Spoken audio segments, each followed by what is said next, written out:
இந்த பதிவு வாழ்வியல் பரிகாரம் அப்படிங்கிற அமைப்பில் இந்த பதிவு.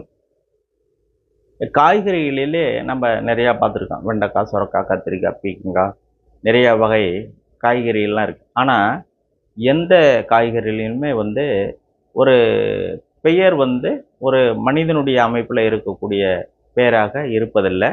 அதுவும் நாம் உண்ணக்கூடியதில் மிகவும் ரொம்ப ஒரு கசப்பு தன்மை கொண்ட உணவு அப்படின்னு பார்த்தீங்கன்னா அதிகமாக எந்த உணவுமே கிடையாது. ஒரு சில உணவுகள்லாம் அந்த கசப்பு தன்மை இது இருக்கும். அதுவும் கசப்பு தன்மை அப்படின்னு சொல்ல முடியாது.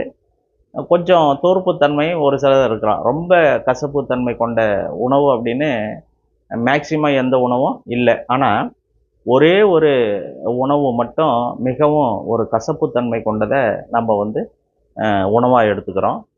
அது நமக்கு இப்போ தெரியும் எல்லாத்துக்குமே. அது என்ன உணவு காய் அப்படின்னு பார்த்தீங்கன்னா பாவக்காய், பாவைக்காய். அப்போ அந்த பாவை அப்படிங்கிறது என்ன அப்படின்னா பெண்ணை குறிக்கக்கூடியது. பெண்ணுக்கு பல்வேறு அந்த வயது அடிப்படையில் பார்த்தீங்கன்னா பல்வேறு பெயர்கள் இருக்குது.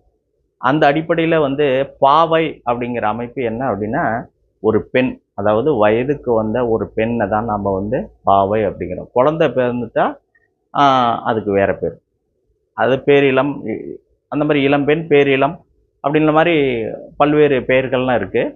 அப்போ இந்த பாவை என்பது அப்படின்னா வயதுக்கு வந்த ஒரு திருமணமாகாத ஒரு பெண், அதாவது இளமை காலத்து பெண், அதுதான் பாவை. அப்போ இந்த பாவை இதுக்கு அந்த உணவு பொருளுக்கு ஏன் இந்த காயை வச்சாங்க, இந்த பேரை வச்சாங்க அப்படின்னு நீங்கள் பார்த்தீங்க அப்படின்னா என்றும் மாறாத ஒரு இளமை இந்த காய்க்கு உண்டு அப்படின்னு சொல்லப்படுகிறது. அப்போ இந்த காயினுடைய கசப்பு தன்மையினால நம்ம இதை உணவில் அதிகமாக எடுத்துக்கொள்ள இல்லை. ரெண்டாவது இன்னொன்று பார்த்தீங்கன்னா இந்த சர்க்கரை வியாதி உள்ளவங்கள் இந்த பாவக்காயை அதிகமாக சாப்பிடுவாங்கன்னு சொல்லுவாங்க. அப்படி இல்லை. நீங்கள் தொடர்ந்து இந்த காயை பயன்படுத்திக்கிட்டு வந்தீங்கன்னா உங்களுடைய ஆரோக்கியம் நல்லாயிருக்கும். அப்போ நீங்கள் என்ன பண்ணணும் அப்படின்னா உணவில் இதை அதிகமாக பயன்படுத்தி கொள்வதால் உங்களுடைய தேக ஆரோக்கியம் மேன்மை பெறும். உடல் உறுப்புகள் சீராக ஒரு வேலை செய்யக்கூடிய தன்மை இருக்கும்.